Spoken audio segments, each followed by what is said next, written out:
Now, 40 filmmakers have come together to produce 16 short films to commemorate 16 days of activism of no violence against women and children. The campaign is headed by Leaders in Motion Academy and aims to be at the forefront of educating people and raising awareness around gender-based violence, which of course continues to plague South Africa. So let's get you a sense of what this initiative entails, bring in the founder of this academy and an actor himself, Thato Molamu, who joins us now via our video link for more. Thato, it's great to have you on the program. Thanks very much indeed for making time to speak to us. You know, you of all people, of course, know the power of storytelling, especially when it comes to conveying some of the more complex and nuanced issues of our daily lives. But let me just begin with understanding where this initiative began. You know, it must have been people in a room somewhere who decided to be able to go down this route in order to add your contribution to raising awareness. Firstly, thank you very much, Ayanda, for the opportunity, and very good morning to everyone that is watching from home. Leaders in Motion Academy was established in 2018. The purpose of it was to normalize access for young people that are looking to become contributors who want to contribute positively in the creative sector. So mainly using storytelling in the forefront and using mediums like gaming, animation, film. But for this particular conversation, we're going to be talking about the film division, which in 2018 we launched the program with 35 young students.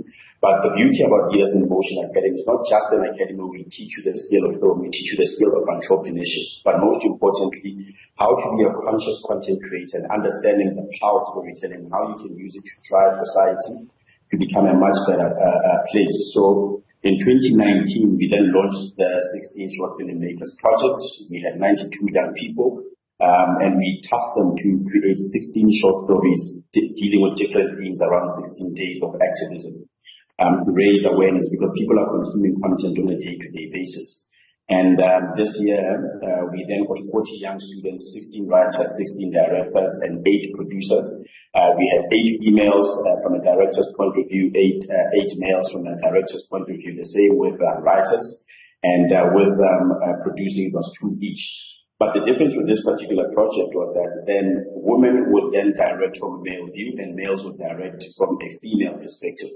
And that was the greatest challenge that these young creators found themselves having to do. But they created beautifully crafted films that I'm really, really quite excited about because, you know, they really delved so deep into the art of what is the thing that is killing our society. And some of the themes were substance abuse, traumatic past, issues around the LGBTQI+ community, child abuse, verbal abuse. So they delved into these different themes, and it was quite a very provocative, very highly emotional project that these young people had to go deep and dig deep from telling the story. Yeah, and it's the kind of subject matter that you have to approach with a lot of care, a lot of preparation and sensitivity. How did you ensure that in trying to go down this route, people, aren't pulled into, very dark spaces that they can't get out of, but more importantly, don't end up inadvertently causing offense because of the ways in which they depict certain characters and the decisions they make in certain scenarios? It was a very challenging task, to be honest. Our facilitators, I think the first thing that we said is that to reduce the violence on screen, because we have so much violence on our television screens, on social media. And, people are also not even conscious about the content they share and how impactful it can be to someone's psychological development, especially children. So, part of what we then had to discuss, because we had, professional facilitators who are great storytellers themselves, Mr. Bila and Ms. Bongindaba, who are our 2 facilitators. We have Mr. Kalumbu, who, facilitated on how to direct an actor, how to direct on set, how to tell a story without trying to offend. And, because GBV is such a emotional topic, at some point you also have to be conscious of not victimizing individuals. And but we wanted to say that we using this particular project, to become the voice for the voiceless, and to ensure that victims, have a space to be able to know where to find help, how to find help, and also how recurring cycles occur, so that we break the cycle and end it. And one of the biggest questions is how do we do it? And if we can start these uncomfortable conversations in society using storytelling, I think we can be able to build better narratives in the future about not telling just bad stories about this country, but also telling positive stories that are able to tell young people that there is a future, right? Create safer communities, ensure that women and children, especially also young boys, that they feel safe in the communities that they live in. Yeah.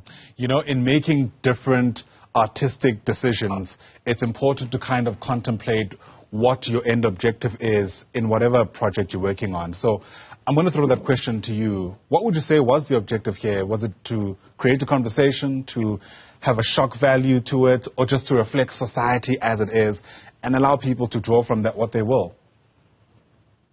I think for us, really, as from the institution, what we've always wanted to do is to ensure that we get young people involved, right, in these conversations about what type of future do they want to see. And what are some of their concerns as young people in this society? What are some of the things that they would like to see changed? And we wanted to give them a voice. And these young filmmakers really took this particular project because they said, these are some of the things that are happening in our families. We've seen it happen in our homes. We see it happen on television. And we said, how do you want South Africa, to view these films and the rest of the world? And one of the things that they said is that we really want to drive change. And really for us is that we want to see not just South Africans, but the global world having conversations around how do we reduce the violence that is happening in our communities, because of it then becomes a culture that we don't want to endorse violence in our communities, and therefore we wanted to touch on the different themes. And our objective really is to say that if we aren't having these uncomfortable conversations, who's supposed to have them? If we don't have them, what kind of South Africa are we building? And, we wanted to really just to dig a bit deeper into our own personal traumas as individuals and say, that's the process of healing. And I think for us, that's really the objective, is that can we start the process of healing? Because once we heal, I think we can see a better economy perform, we can see the youth unemployment rate drop, we can see participation in the workplaces increase, in schooling increase, innovation also in this country increases. I always find it interesting to hear how people respond to questions of whether or not creatives, including actors and filmmakers, should be activists. There's always a discussion, for instance, about whether a certain artist should perform in a certain country that's involved in war, for argument's sake, or a certain artist should associate with a certain director accused of some of these atrocities or these crimes around gender-based violence. How do you navigate that? Because inevitably these discussions do come up for you as well. And in some instances, if you do decide to be an activist, it's seen as a career-limiting decision to take, which is something you'd have to consider. I think, one of the things we all have to ask ourselves as individuals, what kind of an environment do we want to live in, and what kind of legacy do we want to leave behind? And I think, for me, it's always been about leaving a positive legacy, right? One, for the creative sector. I think I've been known to be very vocal around issues of, for example, copyright, royalties around the industry.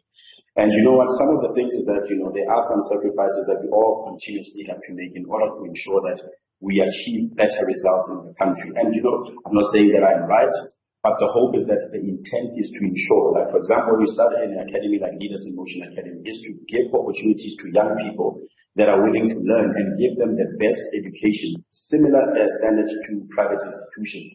And we want to activate for positivity in the community. And, if that means that it's career limiting, then sometimes, what we say, it is what it is. But as long as we know that the intent is not to harm, but the intent is to build, I think for me, that's something that I can live with personally. And I want to also encourage more South Africans to really lend their hand in ensuring that we reduce the ills in our society by collectively working together. And also just, working in collaboration, partnering, and, getting private sector, civil society, and even government to ensure that, we use our voices, because the platform of television, the platform of radio, the platform of theatre has also shown me that, theatre, television has played a role in ensuring that transformation happen in different communities around the world. Absolutely. This is important work, and may your legacy bear testament to that. Thato, thanks very much indeed for speaking to us. Appreciate your time on the AM Report this morning. Thato Molamu is the founder of Leaders in Motion Academy, also, of course, an actor in his own right. Thanks very much indeed for your time.